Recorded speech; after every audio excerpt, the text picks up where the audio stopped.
In voting no to the Prime Minister's voice on Saturday, Australians voted yes to unity, yes to equality, and yes to our Constitution remaining colourblind.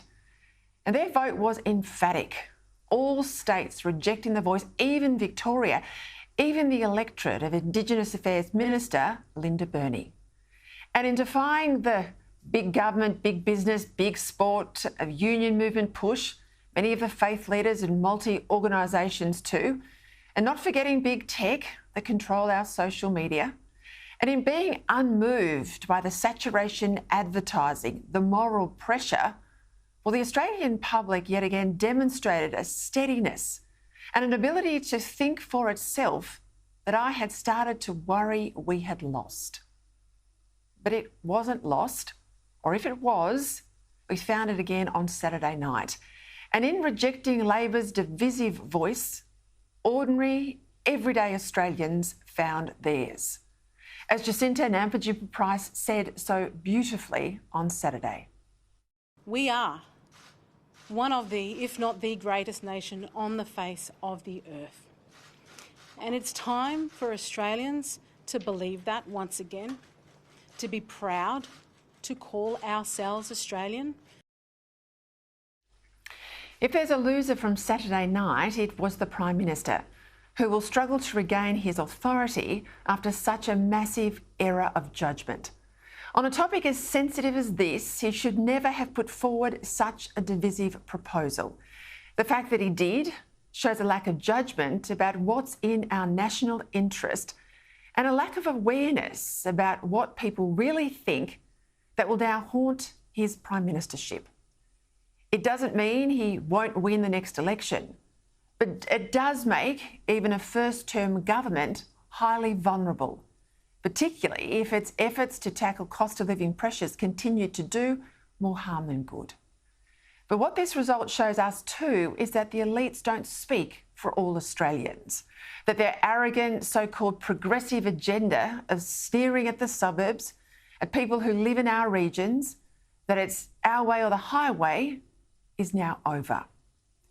As much as it was about the voice, Saturday's vote was also a rejection of woke politics, of a national debate based on our identity and anything else that might divide us. And doesn't that rejection of woke feel good? The fact that the majority of Australians saw through the voice, saw it as a vehicle of racial division, and against all odds rejected it, gives me enormous hope that we're not as far gone as a nation as some think we are, that we've got a potential to get things back on track on a whole raft of issues, like energy and other things, as well as Indigenous policy, that we're not too far gone to get back a sense of pride in Australia. So there are now two questions. The first, where to now for Indigenous policy? It was always a foolish line for the Yes campaign to claim that voting no was voting for the status quo or voting for nothing to change. Both Jacinta Price and Warren Mundine were adamant during the campaign that policy was failing on many fronts and that big change was needed. Senator Price said that the whole self-determination come separatist mindset was wrong because in practice it tended to condemn Aboriginal people to living in poor, isolated places. Warren Mundine said that the key to change was economic empowerment, getting kids to school and adults into work, not treating Aboriginal people as somehow different from everyone else. Boy, didn't he let a few of them know about this on Saturday night. Where's about getting results, getting people reducing suicide, and instead of this nonsense that you people carry on with? It's about time. We had a vote tonight that said Australians want to get things done. This result means that voice, treaty truth is dead, or it should mean that, and nowhere should the Prime Minister be allowed to continue his push for a Makarrata Treaty Commission when a majority of voters and a majority of states, all states, have so comprehensively rejected the first step, his voice. Is the Prime Minister committed to Makarrata truth-telling and treaty? What I'm committed to post the referendum is respecting what Indigenous people have said. Now, the voice was, with constitutional recognition, was important. Makarrata is simply a Yolngu word for coming together after struggle. I think it's a good thing that people come together, and I made that very clear on Saturday night that that is my position. Real pressure has to come on the Prime Minister now to dump the Makarrata Commission, to dump the Treaty Commission. And if he won't back down and take the Treaty Commission off the table, then Peta Credlin and the Coalition, well, they've got to take it to the election, make the Albanese Treaty a big election issue. And the second question, well, what does it all mean now for Australia, given the obvious voting gulf between the richer, lefter, greener parts of the country and everyone else? Well, as a start, it should force a reappraisal from all the yes advocacy groups, like the big corporates and the sporting bodies, who leapt onto a political bandwagon, presumably because they thought it couldn't lose. How could they have been so out of touch? And there are big questions too for both political parties. Outside its green left inner city seats, the Labor Party was humiliated. Humiliated as it should have been, as it deserved to be, given that this was always about voice, treaty and truth. The Uluru Agenda in full, designed to divide us on the basis of how long some of our ancestors have been here, spending even more on reparations despite the billions that are wasted already, and retelling our Australian history as a story of shame. Now, none of this was ever going to appeal to the decent Australians who usually vote Labor, who wonder why the Workers' Party now seems to worry about everything else except their own well-being at a time when they're really doing it tough.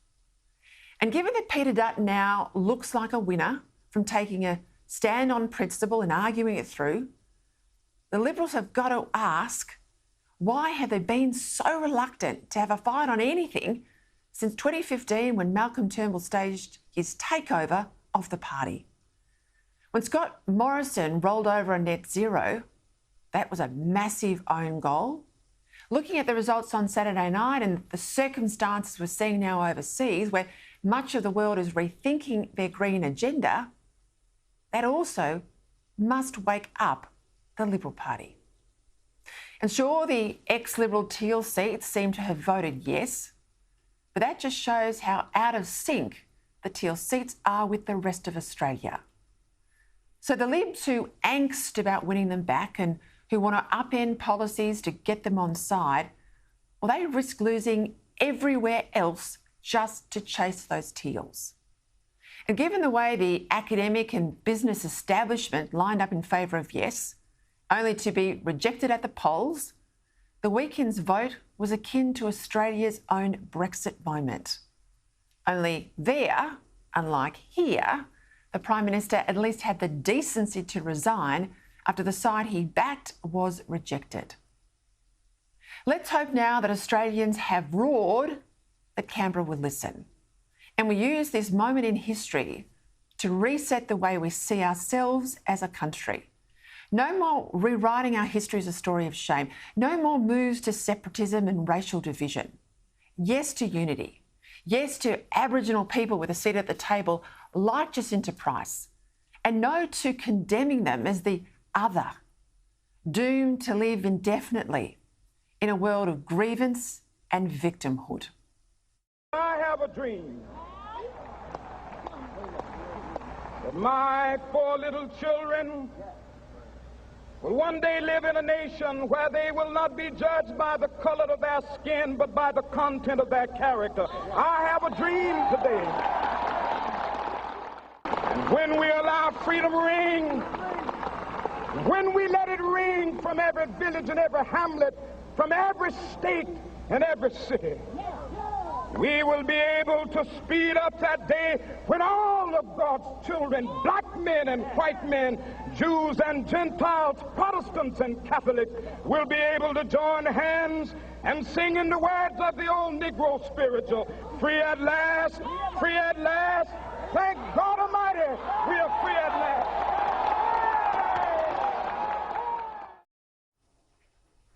Thank you, Australia. Thank you.